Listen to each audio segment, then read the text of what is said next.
నమస్కారం. స్వతంత్ర ఫోకస్ కార్యక్రమానికి స్వాగతం. ఏపీ కూటమి ప్రభుత్వం కేటాయించిన 4750 కోట్ల బడ్జెట్, 2200 ఎకరాల విస్తీర్ణం, ఉత్తరాంధ్ర భవిష్యత్తుని మార్చేస్తున్నట్టున్న అల్లూరి సీతారామరాజు అంతర్జాతీయ విమానాశ్రయంపై ఇప్పుడు రాష్ట్ర వ్యాప్తంగా land to air hot debate నడుస్తోంది. ఒకవైపు ఏటా 60 లక్షల ప్రయాణికుల సామర్థ్యం, లక్షలాది ఉద్యోగాలు, గ్లోబల్ కార్గో హబ్తో ఇది స్వర్ణాంధ్ర విజన్కు అసలైన పవర్ ఇంజిన్ అని సర్కార్ లెక్కలు చెప్తుంటే, మరోవైపు నగరానికి 55 కిలోమీటర్ల సుదూర భారం, నడిబొడ్డున ఉన్న పాత వైజాగ్ ఎయిర్పోర్ట్కు మోసివేత ముప్పు, భూములిచ్చిన నిర్వాసితుల గుండెకోత కనిపించని నిజాలు మిగిలిపోతున్నాయి. భోగాపురం ఉత్తరాంధ్ర ప్రగతికి నిజమైన భోగమా, లేక సామాన్యుడి ప్రయాణానికి దూర భారమా? మేకప్ల వెనుక గిరిజన తింసా నృత్యాలు, అల్లూరి నామకరణం వెనుక ఉన్న అసలైన పొలిటికల్ స్కెచ్ ఏంటి?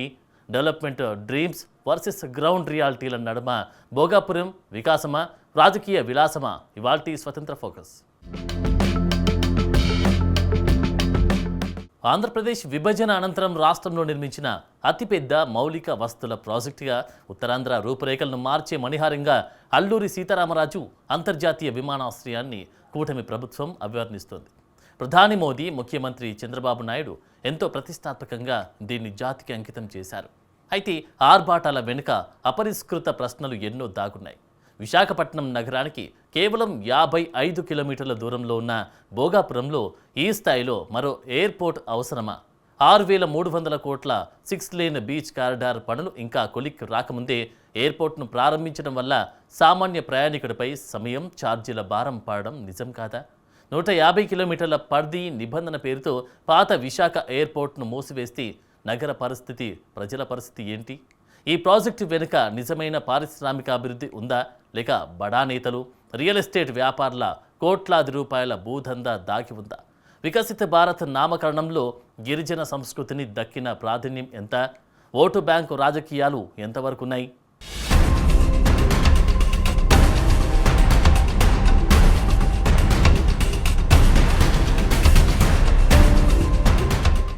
ఉత్తరాంధ్ర పారిశ్రామిక చిత్రపటాన్ని మార్చేస్తుందనే ప్రచారంతో విజయనగరం జిల్లా భోగాపురంలో నిర్మించిన అల్లూరి సీతారామరాజు అంతర్జాతీయ విమానాశ్రయం అత్యంత వైభవంగా ప్రారంభమైంది. 4750 కోట్ల భారీ వ్యయంతో 2203 ఎకరాల సువిశాల విస్తీర్ణంలో జీఎంఆర్ సంస్థ ఆధ్వర్యంలో రూపుదిద్దుకున్న ఈ ప్రాజెక్టును డబుల్ ఇంజన్ సర్కార్ తన విజయోత్సవంగా చిత్రీకరిస్తోంది.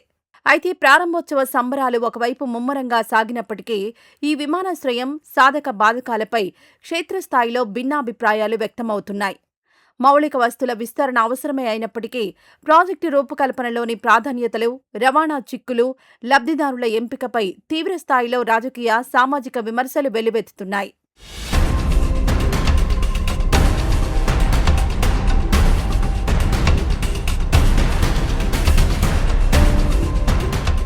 విశాఖపట్నం నగరం నుంచి భోగాపురం విమానాశ్రయానికి ఉన్న దూరం సుమారు 52 నుండి 58 కిలోమీటర్లు. ప్రస్తుత ట్రాఫిక్ రద్దీని పరిగణలోకి తీసుకుంటే వైజాగ్ సిటీ సెంటర్ లేదా దక్షిణ విశాఖ ప్రాంతాల నుంచి విమానాశ్రయానికి చేరుకోవడానికి కనీసం 1.5 నుంచి 2 గంటల సమయం పడుతోంది. ఇదివరకు నగరంలోనే ఉన్న ఐఎన్ఎస్ డేగా విమానాశ్రయానికి ప్రయాణికులు సులభంగా చేరుకునేవారు. భోగాపురం అందుబాటులోకి రావడంతో విమాన ప్రయాణ సమయం కంటే ఎయిర్పోర్టుకు వెళ్లే ప్రయాణ సమయమే ఎక్కువయ్యే పరిస్థితి దాపురించింది. క్యాబ్ ఛార్జీలు, టోల్ ట్యాక్స్లు ప్రయాణికుడి జేబుకు పెద్ద కన్నం వేస్తూ ఉండడంతో ఇది సామాన్య, మధ్యతరగతి ప్రయాణికులకు ఉపశమనం కంటే అదనపు భారాన్నే మిగిల్చిందన్న అభిప్రాయాలు వ్యక్తమవుతున్నాయి.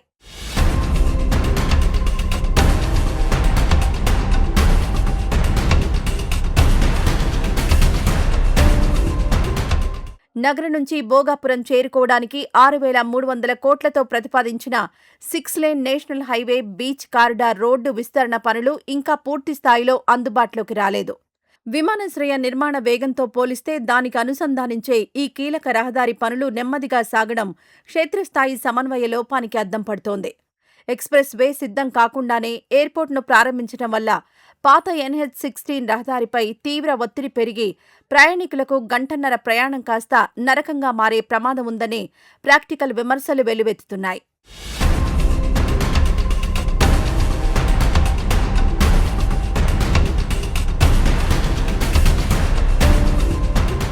2019-24 వైఎస్సార్సీపీ హయాంలో విశాఖ నగర వాసులకు ఇబ్బంది కలగకుండా పాత ఎయిర్పోర్టును కూడా కొనసాగించేలా ఆలోచనలు చేశామని, కానీ ప్రస్తుత కూటమి ప్రభుత్వం జీఎంఆర్ కార్పొరేట్ సంస్థ ప్రయోజనాల కోసం పాత వైజాగ్ ఎయిర్పోర్టును మూసివేసి ప్రయాణికులను బలవంతంగా భోగాపురానికి నెడుతోందని వైసీపీ విమర్శిస్తోంది. బీచ్ కారిడార్ పూర్తి కాకుండా ప్రత్యామ్నాయ రవాణా చూపకుండా ప్రారంభించడం వల్ల ప్రయాణికులపై వేలాది రూపాయల టాక్సీ భారం పడుతోందని ఆరోపిస్తోంది.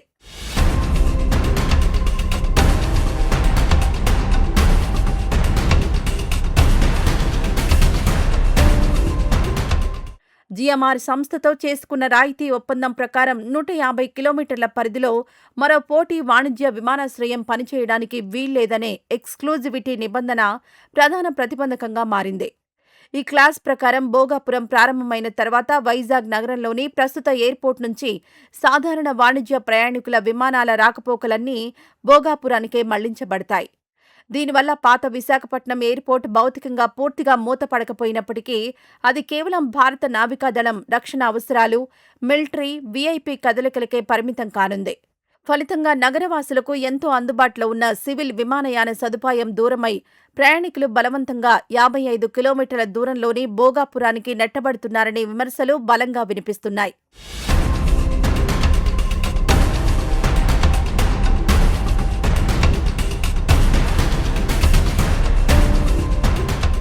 విమానాశ్రయ నిర్మాణం కోసం భోగాపురం పరిసర ప్రాంతాల నుంచి 2203 ఎకరాల సస్యశ్యామలమైన భూములను సేకరించారు.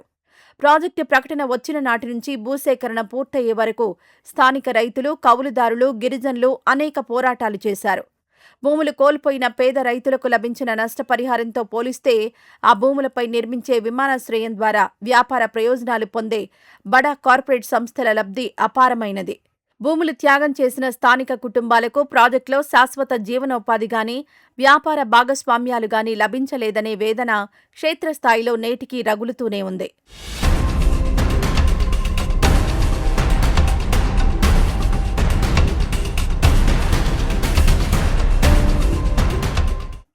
విమానాశ్రయ నిర్మాణ వార్తలు వెలువడిన క్షణం నుంచే విజయనగరం విశాఖపట్నం కారిడార్లో రియల్ ఎస్టేట్ మాఫియా పంజా విసిరింది.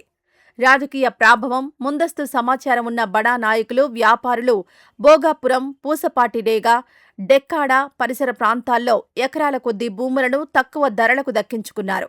ఇప్పుడు ఎయిర్పోర్ట్ ప్రారంభంతో ఆ భూముల ధరలు నింగినంటి కోట్లాది రూపాయల లాభాలు ఆ బడా బాబుల ఖజానాకు చేరుతున్నాయి. నిజమైన రైతులకు లభించని లబ్ధి వ్యాపారుల రూపంలో ఉన్న రియల్ దందారాయుళ్లకు దక్కడంతో భోగాపురం ఎయిర్పోర్ట్ సామాన్యుడి కన్నా బడా రియల్టర్ల భోగాన్నే పెంచింది అని ప్రతిపక్షాలు చేస్తున్న విమర్శలకు బలం చేకూరుతోంది.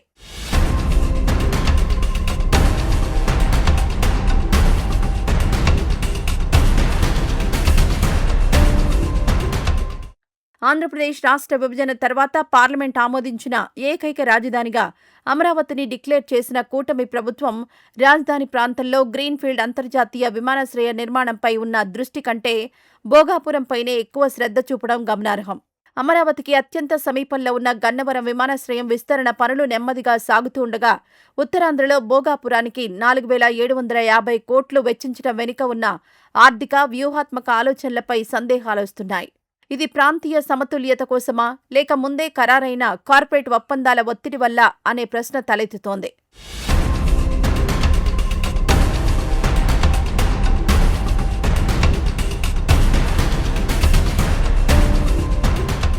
విమానాశ్రయ ప్రారంభోత్సవంలో గిరిజన సంస్కృతి ప్రతిబింబించేలా 13,750 మంది మహిళలతో తింసా నృత్యం చేయించడం, విమానాశ్రయానికి స్వతంత్ర సమరయోధుడు అల్లూరి సీతారామరాజు పేరు పెట్టడం రాజకీయంగా ఎంతో ప్రాధాన్యం సంతరించుకుంది. గిరిజనుల ఆత్మ గౌరవాన్ని ఆవిష్కరించామని ప్రధాని మోదీ ప్రకటించినప్పటికీ దీని వెనుక ఉత్తరాంధ్రలోని మన్యం, అల్లూరి జిల్లాల్లోని ఆదివాసీ ఓట్లను ఆకట్టుకునే వ్యూహం ఉందనే విమర్శలు బలంగా ఉన్నాయి. మన్యం ప్రాంతంలో నేటికీ తాగునీరు, రహదారులు, వైద్య సదుపాయాలు లేక గిరిజనులు ఇబ్బంది పడుతుంటే కోట్లాది రూపాయల విమానాశ్రయానికి వారి పేర్లు పెట్టి ఆకర్షించే ప్రయత్నం ఎంతవరకు సహేతుకమనే నైతిక ప్రశ్న ఎదురవుతోంది.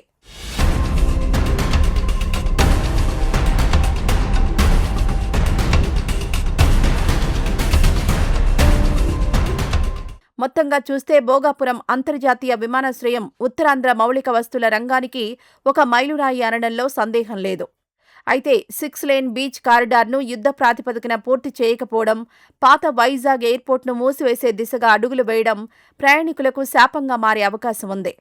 ప్రగతి ఫలాలు బడా కార్పొరేటర్లకు, రియల్ ఎస్టేట్ వ్యాపారులకే పరిమితం కాకుండా భూములు త్యాగం చేసిన రైతులకు, నగర ప్రయాణికులకు సౌకర్యవంతంగా మారినప్పుడే భోగాపురం నిజమైన వికాసానికి వేదికవుతుంది.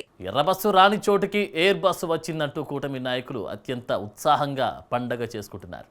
భోగాపురం అల్లూరి సీతారామరాజు అంతర్జాతీయ విమానాశ్రయం కేవలం విమానాలు దిగే రన్వే మాత్రమే కాదు, స్వర్ణాంధ్ర విజన్ 2047కు అసలైన గ్రోత్ ఇంజిన్ అని ప్రభుత్వం చాటి చెబుతోంది. అయితే మైక్ల ముందు వికసిస్తున్న ప్రకటనలు క్షేత్రస్థాయిలో ఎంతవరకు సాకారమవుతాయి? 15,000 ప్రత్యక్ష, 5.85 లక్షల పరోక్ష ఉద్యోగాల వాగ్దానం నిజంగా నెరవేరుతుందా? విశాఖ, శ్రీకాకుళం ఆక్వా, ఫార్మా రంగాలు అంతర్జాతీయ మార్కెట్కు కనెక్ట్ కాబోతున్నాయా? ఏపీ రాజధాని అమరావతితో భోగాపురాన్ని అనుసంధానించే హై స్పీడ్ ఎక్స్ప్రెస్ కారిడార్లు, నేషనల్ హైవేలు, విశాఖ గంగవరం ఓడరేవులను కలిపే మల్టీ మోడల్ లాజిస్టిక్స్ హబ్గా ఇది ఎలా మారుతుంది?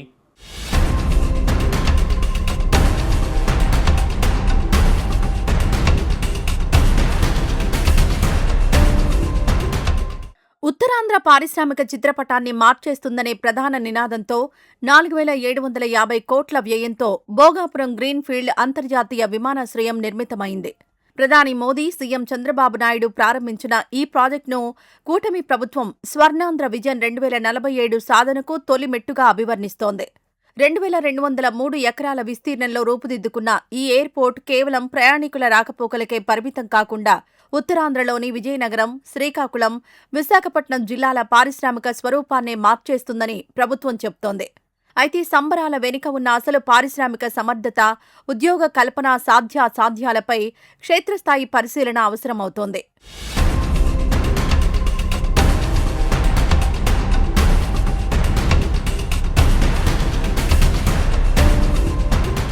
టీడీపీ హయాంలో 15,000 ఎకరాల పేరిట గందరగోళం చేసి ప్రాజెక్టును పక్కన పెడితే వైఎస్సార్సీపీ ప్రభుత్వమే భూసేకరణను 2,203 ఎకరాలకు కుదించి నిర్వాసితులకు పరిహారం చెల్లించి జీఎంఆర్ సంస్థతో శంకుస్థాపన చేయించి అసలు పనులు ప్రారంభించిందని గుర్తు చేస్తున్నారు.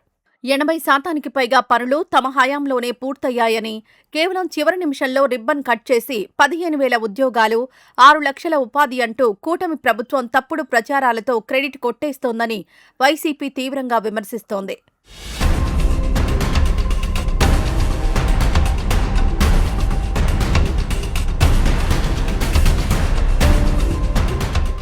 కూటమి ప్రభుత్వం కేంద్ర విమానయాన శాఖ ప్రకటించిన గణాంకాల ప్రకారం భోగాపురం విమానాశ్రయ నిర్మాణం, దానికి అనుబంధ పరిశ్రమల ద్వారా 15,000 మందికి ప్రత్యక్షంగా, 5.85 లక్షల మందికి పరోక్షంగా ఉపాధి లభిస్తుందని చెబుతున్నారు.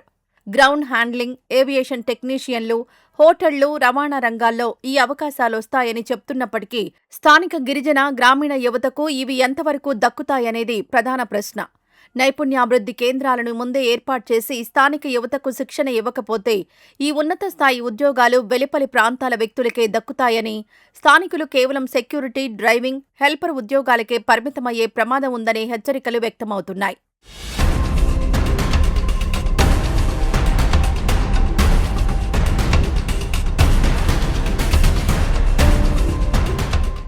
ఉత్తరాంధ్ర రీజియన్ ఆక్వా ఎగుమతులకు విశాఖ, అచ్యుతాపురం ఫార్మా కారిడార్లకు ప్రపంచంలోనే అతిపెద్ద కేంద్రంగా ఉంది.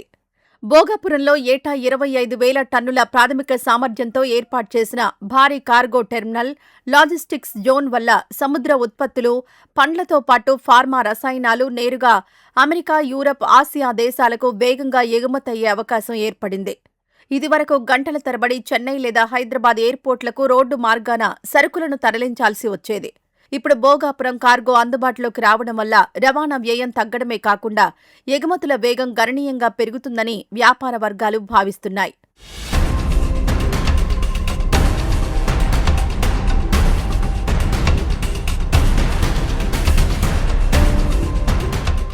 విమానాశ్రయ ప్రాంగణంలోనే 25 ఎకరాల సువిశాల విస్తీర్ణంలో maintenance, repair and over hall కేంద్రాన్ని ఏర్పాటు చేయడం ఈ ప్రాజెక్టులోని అత్యంత కీలకమైన సాంకేతిక మైలురాయి. భారతదేశంలోని సివిల్ విమానాలు మరమ్మతుల కోసం ఇప్పటివరకు సింగపూర్, మలేషియా లేదా దుబాయ్ వంటి విదేశాలపై ఆధారపడాల్సి వస్తోంది.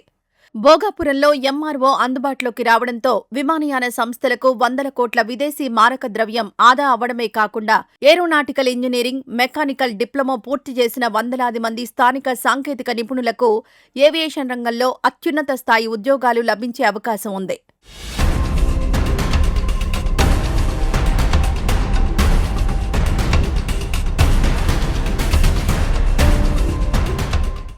విశాఖపట్నం నగరం అంతర్జాతీయ ఐటీ హబ్గా రూపాంతరం చెందడానికి గ్లోబల్ డైరెక్ట్ కనెక్టివిటీ అత్యంత ప్రతిబంధకంగా ఉండేది. Google, Microsoft, Tata consultancy services వంటి గ్లోబల్ దిగ్గజాలు పెట్టుబడులు పెట్టడానికి అంతర్జాతీయ విమానాశ్రయం ప్రాథమిక షరతుగా మారింది. భోగాపురం ప్రారంభంతో విదేశీ ప్రతినిధులు నేరుగా విశాఖకు చేరుకునే వెసులుబాటు లభించింది. దీనివల్ల భోగాపురం విశాఖ ఐటీ కారిడార్ చుట్టూ కొత్త టెక్ పార్కులు, గ్లోబల్ ఇన్ఫోసిటీలు అభివృద్ధి చెంది పారిశ్రామిక వేగం పుంజుకుంటుందనే వాదనకు బలం చేకూరుతోంది.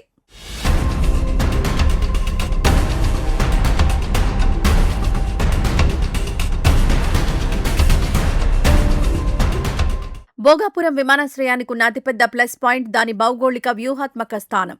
ఒకవైపు ఎయిర్పోర్ట్, దానికి ఆనుకునే జాతీయ రహదారి 16 సమీపంలో ఉన్న రైల్వే నెట్వర్క్, మరికొద్ది దూరంలో ఉన్న విశాఖపట్నం, గంగవరం ఓడరేవులు ఇవన్నీ కలిసి భోగాపురాన్ని దేశంలోనే అరుదైన మల్టీ మోడల్ లాజిస్టిక్స్ హబ్గా మారుస్తున్నాయి. గాల్లోంచి వచ్చే కార్గో సరుకును క్షణాల్లో రోడ్డు, రైలు లేదా సముద్ర మార్గానికి అనుసంధానించే సౌకర్యం ఇక్కడ రూపుదిద్దుకుంటోంది. ఈ విధమైన రోడ్డు, రైలు, ఓడరేవు విమానయాన అనుసంధానత వల్ల అంతర్జాతీయ లాజిస్టిక్స్ కంపెనీలు భారీగా పెట్టుబడులు పెట్టడానికి ముందుకొస్తున్నాయి.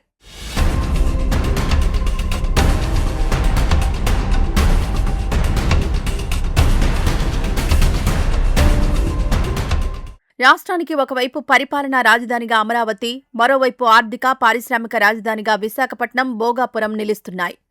అమరావతి పారిశ్రామిక జోన్లకు, భోగాపురం అంతర్జాతీయ ఎయిర్పోర్టుకు మధ్య ఉన్న సుమారు 400 కిలోమీటర్ల దూరాన్ని అధిగమించడానికి ప్రభుత్వం high speed greenfield express corridor, express రైలు మార్గాన్ని ప్రతిపాదిస్తోంది. రాజధాని అమరావతి నుంచి భోగాపురానికి 3 నుండి 4 గంటల్లో చేరుకునేలా ఈ కనెక్టివిటీ డిజైన్ పూర్తయితే కోస్తా తీరం వెంట పారిశ్రామిక సరుకుల రవాణా విప్లవాత్మకంగా మారుతుంది. ఇది అమరావతి, భోగాపురం రెండింటినీ గ్లోబల్ బిజినెస్ మ్యాప్లో నిలబెట్టనుంది.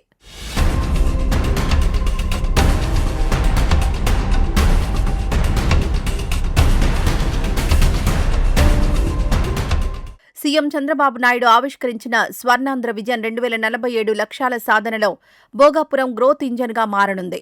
మొదటి దశలో ఏడాదికి 60 లక్షల మంది ప్రయాణికులకు సేవలందించే ఈ విమానాశ్రయం 2-3 దశల్లో పూర్తయ్యేసరికి 1.80 కోట్ల మంది ప్రయాణికుల సామర్థ్యానికి చేరుకుంటుంది. 3.08 కిలోమీటర్ల పొడవైన 2 రన్వేల ద్వారా ప్రపంచంలోనే అతిపెద్ద బోయింగ్ 747, ఎయిర్బస్ A380 విమానాలు ఇక్కడ సునాయాసంగా ల్యాండ్ కాగలవు. ఇది ఆంధ్రప్రదేశ్ను అంతర్జాతీయ పర్యాటక, విదేశీ పెట్టుబడుల కేంద్రంగా మార్చడానికి ప్రాథమిక పునాదిగా నిలుస్తుందని ఆర్థిక విశ్లేషకులు భావిస్తున్నారు.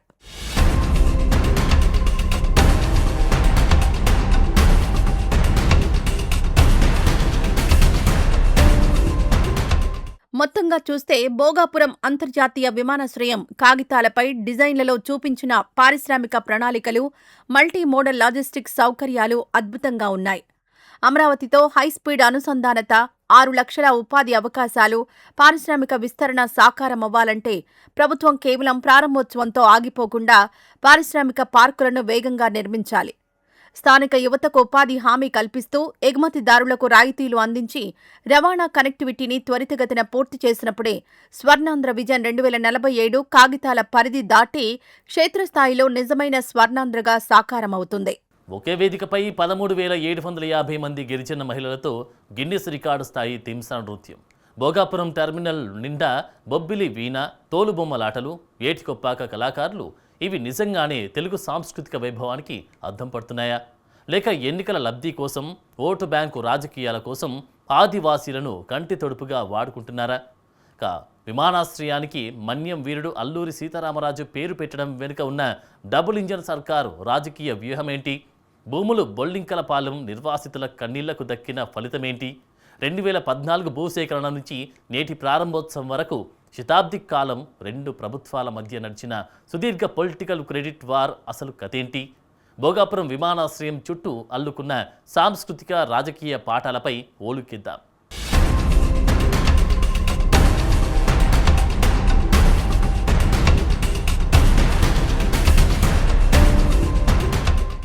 భోగాపురం అంతర్జాతీయ విమానాశ్రయం ప్రారంభోత్సవ వేడుకలను కేవలం ఒక మౌలిక వస్తుల ప్రాజెక్టు ప్రారంభంలా కాకుండా ఆంధ్రప్రదేశ్ సాంస్కృతిక కుంభమేళాగా ప్రభుత్వం తీర్చిదిద్దింది. విమానాశ్రయ టెర్మినల్ నిర్మాణంలో ఎగిరే చేప ఆకృతి నుంచి స్వాగత ద్వారం వద్ద ఏటికొప్పాక బొమ్మ, లోపల బొబ్బిలి వీణ, నాదస్వరం థీమ్ల వరకు తెలుగు సంస్కృతికి పెద్దపీట వేశారు. ప్రధాని నరేంద్ర మోదీ, సీఎం చంద్రబాబు సమక్షంలో 13,750 మంది గిరిజన మహిళలు ప్రదర్శించిన థీమ్సా నృత్యం ప్రపంచ రికార్డు నెలకొల్పడమే కాకుండా అంతర్జాతీయ దృష్టిని ఆకర్షించింది. అయితే ఈ సాంస్కృతిక వైభవం వెనుక గిరిజన ప్రాంతాల నిజమైన అభివృద్ధి ఉందా, లేక కేవలం వేదికలపై వినోదానికి మాత్రమే పరిమితం చేశారా అనే ప్రశ్నలు తలెత్తుతున్నాయి.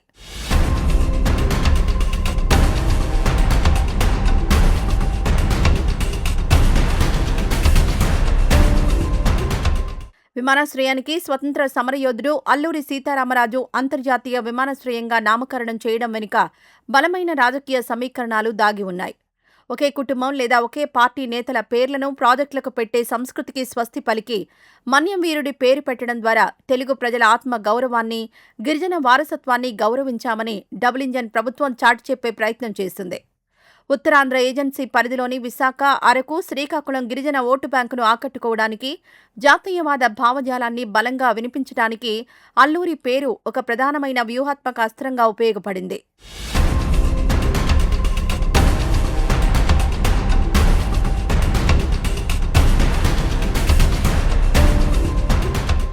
గిరిజన ప్రాంత ప్రజలు, రైతులకు నష్టపరిహారం, ఆర్ఆర్ కాలనీల నిర్మాణం చేపట్టింది తమ ప్రభుత్వమేనని, కూటమి ప్రభుత్వం వచ్చిన తర్వాత నిర్వాసిత గ్రామాల పర్యవేక్షణను గాలికి వదిలేసిందని వైసీపీ ఆరోపిస్తోంది. అల్లూరి సీతారామరాజు జిల్లాగా పేరు పెట్టి ఆయన విగ్రహాన్ని ఆవిష్కరించి గిరిజనులకు నిజమైన గౌరవం ఇచ్చింది జగన్ ప్రభుత్వమేనని, ఇప్పుడు ఎయిర్పోర్టుకు అల్లూరి పేరు పెట్టడం, థీమ్సా నృత్యాలు చేయించడం వెనుక గిరిజన ఓటు బ్యాంకును ఆకట్టుకోవడానికేనని విమర్శిస్తోంది.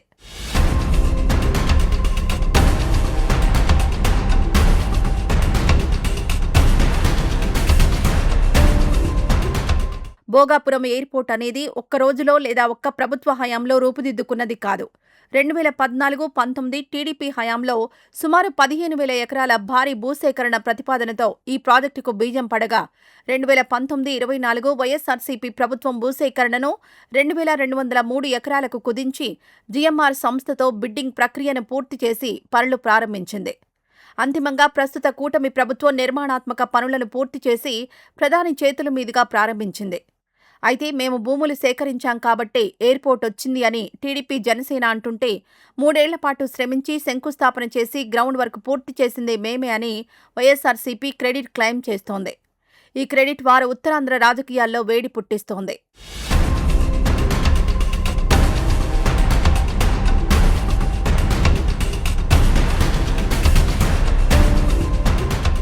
ఎయిర్పోర్ట్ రన్వే నిర్మాణం కోసం తమ సొంత ఇళ్లను, పూర్వీకుల భూములను త్యాగం చేసిన కందుల వలస, బొల్లింకలపాలెం, రేవళ్ల, మరిపివలస వంటి గ్రామాల ప్రజల జీవితాలు ఈ మెగా ప్రాజెక్టు నీడన తీవ్ర ఇబ్బందులు ఎదుర్కొన్నాయి. ప్రభుత్వం వారికి పునరావాస కాలనీలు కేటాయించినప్పటికీ మౌలిక వస్తువుల కొరత, మంచినీటి సమస్యలు, విద్యుత్ కనెక్షన్ల ఆలస్యంపై నిర్వాసితులు నిరసనలు వ్యక్తం చేస్తూనే ఉన్నారు. ప్రాజెక్టు వల్ల 100 కోట్ల ఆదాయం డెవలపర్లకు, బిజినెస్ కాంట్రాక్టర్లకు దక్కుతున్నప్పుడు భూములిచ్చిన అసలైన త్యాగధనులకు కేవలం కంటితుడుపు పరిహారంతో సరిపెట్టారనే ఆవేదన క్షేత్రస్థాయిలో స్పష్టంగా కనిపిస్తోంది.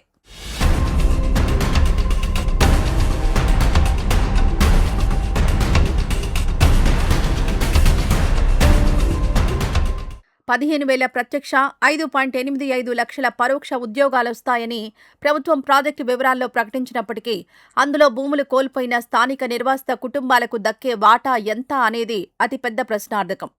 ఎయిర్పోర్ట్లోని హైటెక్ ఏవియేషన్, కమర్షియల్ విభాగాలు ఉన్నత చదువులు చదివిన బయట నగరాల వారికి దక్కుతుండగా స్థానిక నిరుద్యోగ యువతకు సెక్యూరిటీ గార్డులు, హెల్పర్లు, ల్యాండ్స్కేపింగ్ లేబర్గా మాత్రమే అవకాశాలిస్తున్నారనే విమర్శలున్నాయి. నిర్వాసిత కుటుంబాల్లోని ప్రతి ఒక్కరికి అర్హతను బట్టి శాశ్వత ఉపాధి లేదా నైపుణ్య శిక్షణ ఇవ్వాలన్న డిమాండ్ నెరవేరలేదని స్థానిక పోరాట సమితులు ప్రశ్నిస్తున్నాయి.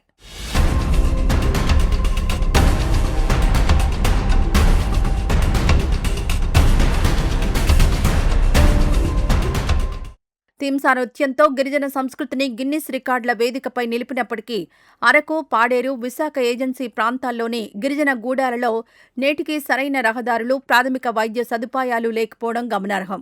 భోగాపురం విమానాశ్రయం నిర్మాణం ద్వారా వచ్చే పర్యాటకం అరకులోయలోని రిసార్ట్లకు, ప్రైవేట్ ఆపరేటర్లకు లాభాలు తెచ్చిపెడుతుంది. కానీ కొండల్లో నివసించే సాధారణ ఆదివాసీల ఆర్థిక స్థితిగతులను ఏ మేరకు మారుస్తుందనేది ఆలోచించాల్సిన విషయం. సాంస్కృతిక ప్రదర్శనలకిచ్చిన ప్రాధాన్యత గిరిజనుల వైద్య, విద్య రహిత సమస్యల పరిష్కారానికి ఇవ్వలేదనేది ప్రధాన విమర్శ.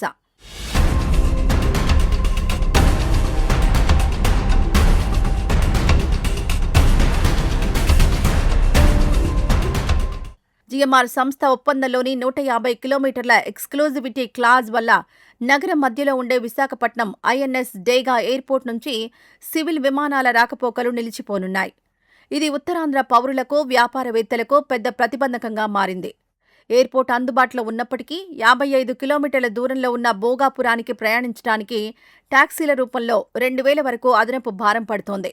పాత విశాఖ ఎయిర్పోర్ట్ను కనీసం ప్రాంతీయ సర్వీసుల కోసమైనా కొనసాగించాలన్న విజ్ఞప్తులను పక్కన పెట్టడం బడా కాంట్రాక్టర్ల స్వలాభాల కోసమేనన్న ఆరోపణలు వెల్లువెత్తుతున్నాయి.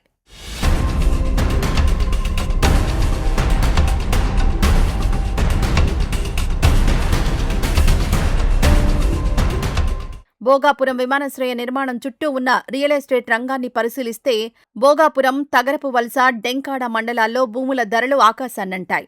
మైళ్ల కొద్దీ విస్తరించిన రియల్ ఎస్టేట్ వెంచర్లు, కార్పొరేట్ హోటళ్ల నెట్వర్కులు బడా పెట్టుబడిదారులకు కోట్లాది రూపాయల లాభాలను తెచ్చిపెడుతున్నాయి. ఒకవైపు బడా డెవలపర్లు భోగాపురం చుట్టూ రియల్ భోగాన్ని అనుభవిస్తుంటే, మరోవైపు పన్నులు చెల్లించే సామాన్య ప్రయాణికుడు పెరిగిన టికెట్ ధరలు, సుదూర ప్రయాణ భారంతో సతమతమవుతున్నాడు.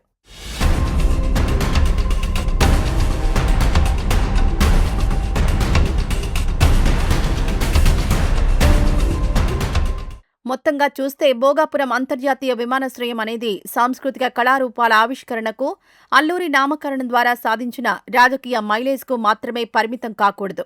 13,750 మంది గిరిజన మహిళలు వేదికపై చేసిన థీమ్సా నృత్యం వారి జీవితాల్లో వెలుగులు నింపే దిశగా మారాలి. భూములు త్యాగం చేసిన నిర్వాసిత గ్రామాలకు పూర్తిస్థాయి పునరావాసం అందించటం, స్థానిక యువతకు అర్హతతో కూడిన ఉపాధి కల్పించటం, విశాఖ నగరంతో రవాణా భారం లేకుండా అనుసంధానించటమే భోగాపురం ప్రాజెక్టుకు నిజమైన సార్థకతను చేకూరుస్తుంది.